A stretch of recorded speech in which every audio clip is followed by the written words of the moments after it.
Di saat ini kita masih ada dalam sukacita tahun baru. Dan di saat ini juga saya yakin dan percaya di minggu pertama di tahun 2022 ini pasti Bapak Ibu, Saudara dan saya punya berbagai macam rancangan atau visi dan misi di tahun 2022 ini. Ada yang ingin ini dan itu, ada yang bergumul untuk kehidupan masa depan anak-anak dan lain sebagainya. Ada yang bergumul untuk pembangunan gedung gereja, ada yang bergumul untuk proses pelayanan dapat tertata dengan baik dan lain sebagainya. Ini merupakan visi dan misi kita untuk kehidupan kita di tahun 2022 ini. Dan di minggu pertama ini firman Tuhan mau mengajarkan kita dari Pengkhotbah pasal 3 ayat 1 hingga ayatnya yang ke-13 tentang semuanya itu ada waktunya, atau untuk segala sesuatu ada waktunya. Jadi Bapak Ibu persekutuan yang diberkati Kristus, dalam perjalanan kehidupan orang Kristen terkadang ketika dalam menjalankan tugas tanggung jawab, visi dan misi yang kita jalankan atau kita rancangkan itu tidak selamanya itu berjalan mulus. Kadang di awal baik, tetapi di tengah-tengah berjalan kurang bagus, atau di awal kurang bagus, di belakang pasti bagus dan lain sebagainya. Atau Bapak Ibu, contoh yang paling gampang, ketika Bapak Ibu berdoa minta kepada Tuhan siang dan malam sampai lutut ini dia luka, tetapi Tuhan tidak menjawab doa, itu berarti Bapak Ibu saya mau katakan semuanya itu ada waktunya. Tuhan tidak langsung jawab, tetapi Tuhan melihat hati Bapak Ibu dulu. Apakah ketika permintaan yang Bapak Ibu naikkan kepada Tuhan itu dengan sungguh-sungguh, ataukah ketika nanti Tuhan berikan lalu itu menjadi kesombongan? Makanya terkadang orang Kristen ketika berdoa, Tuhan kenapa saya punya doa ini tidak jawab?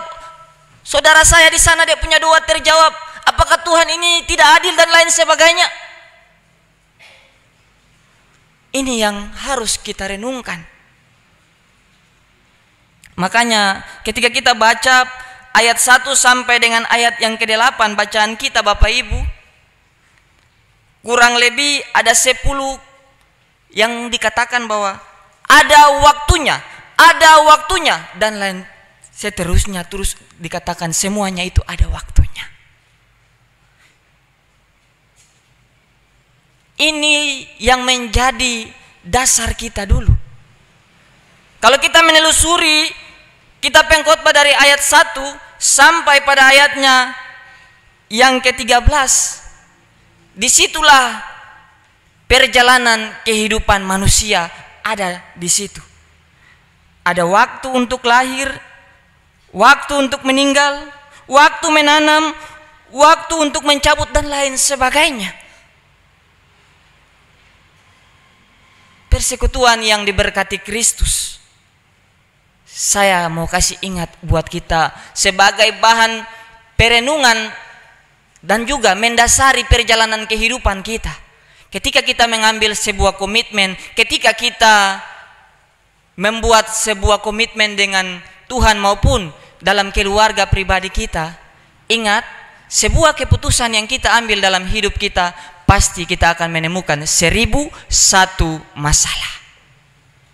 Jadi ketika kita bergumul untuk kehidupan kita lebih baik di tahun 2022 ini, ketika terbentur dengan masalah, ingatlah bahwa ada 1001 masalah di balik komitmen yang kita bangun dengan Tuhan. Supaya apa? Itu menjadi pegangan kita. Jangan pernah kita ragu terhadap Tuhan. Ketika Tuhan tidak menjawab doa dan harapan-harapan kita, jangan kita malas-malas untuk berdoa. Jangan kita malas-malas untuk bersekutu dengan Tuhan dan sesama kita. Jangan pernah kita malas-malas untuk menjalankan visi dan misi Kristus. Jangan ketika Natal dan Tahun Baru kita datang berbondong-bondong ke gereja saja.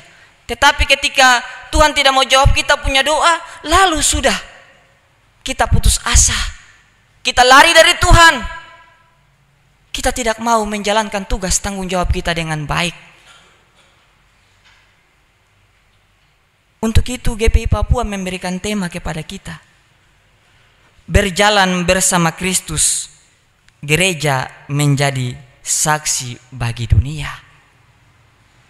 Ketika kita berjalan dengan Kristus tanpa putus asa, karena doa dan permohonan kita tidak dijawab, orang-orang akan melihat, oh iya, dia benar-benar sungguh orang Kristen.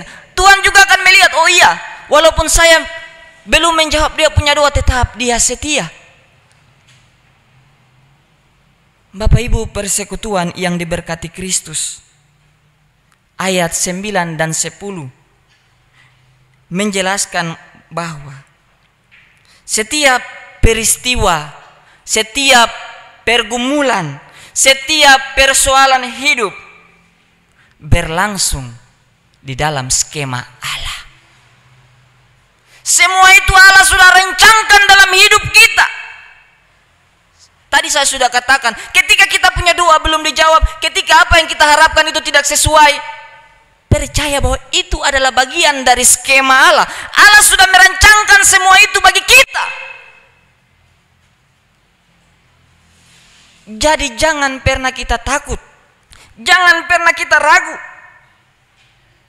karena Allah merancangkan sesuatu yang terbaik dalam diri kita. Allah tidak pernah merancangkan sesuatu yang tidak baik dalam hidup kita. Jadi jangan pernah kita bersungut-sungut, jangan pernah kita lari sedetik pun dari Dia, karena Dia tidak pernah meninggalkan kita sedetik pun. Contohnya Bapak Ibu, hari ini ketika bangun pagi kita masih menikmati indahnya berkat Tuhan, napas yang Tuhan berikan. Itu sebagai tanda Dia tidak pernah meninggalkan kita sedetik pun. Jadi ketika ada persoalan, ketika ada masalah dalam diri kita, keluarga kita, pribadi kita, bergereja maupun bermasyarakat, jangan pernah takut, jangan pernah mundur. Tuhan ada di pihak kita. Tetapi semuanya itu tergantung dari diri kita, hati kita. Apakah kita mau setia dengan Allah ataukah tidak? Firman Tuhan mengatakan, setia dalam perkara kecil dulu, baru Tuhan akan kasih perkara yang besar. Kalau Bapak Ibu perkara kecil saja Bapak Ibu sudah mulai takut, ragu, bagaimana Tuhan mau kasih perkara besar atau menjawab setiap pergumulan kita? Tuhan itu melihat hati, bukan melihat kegagahan kita, kejagoan kita, dan lain sebagainya. Tuhan melihat hati untuk bisa menjawab setiap pergumulan. Mungkin di tahun 2022 ini kita minta, Tuhan, saya ingin punya motor baru. Dan ketika dalam perjalanan motor mungkin Tuhan tidak jawab, Bapak Ibu harus renungkan, apakah yang saya minta ini sesuai dengan apa yang Tuhan kehendaki atau tidak. Mungkin Tuhan tidak mengizinkan untuk mendapatkan motor karena ke depan bisa saja ada kecelakaan dan lain sebagainya. Itu contoh-contoh kecil Bapak Ibu. Di dalam kehidupan dunia ini banyak sekali contoh-contoh yang Bapak Ibu pernah rasakan bersama dengan Tuhan. Itulah yang menjadi tolak ukur bagi kita semua Bapak Ibu. Jadi ayat yang ke-11 sesuai dengan nats pembimbing kita tadi dikatakan. Pengkhotbah menyimpulkan bahwa Allah menjadikan setiap peristiwa tepat pada waktunya. Tergantung kita mau menunggu waktu Tuhan itu ataukah tidak.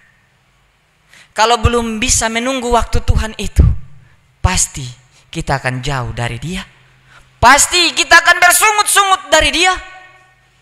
Pasti kita akan memberontak dari Tuhan.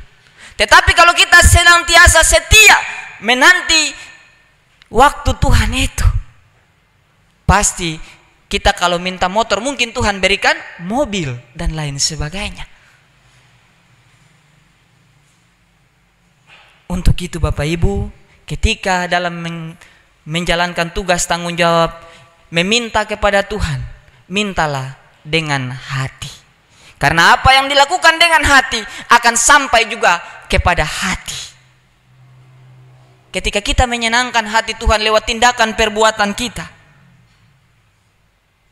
maka di situ kita menyenangkan hati Tuhan dan sesama kita. Sebab itu subtema kita menjadi pegangan bagi kita. Inilah waktu untuk melakukan kebaikan.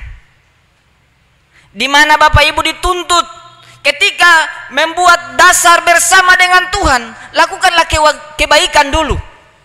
Baru Tuhan akan menambahkan berkat-berkat itu dalam kehidupan Bapak Ibu, Saudara dan saya. Persekutuan yang diberkati Kristus, banyak pergumulan hidup kita. Hal yang terpenting yang harus menjadi pegangan untuk mengawali hidup kita di tahun 2022 ini. Selalu dekatkan diri kepada Tuhan. Jangan pernah jauh daripada Tuhan.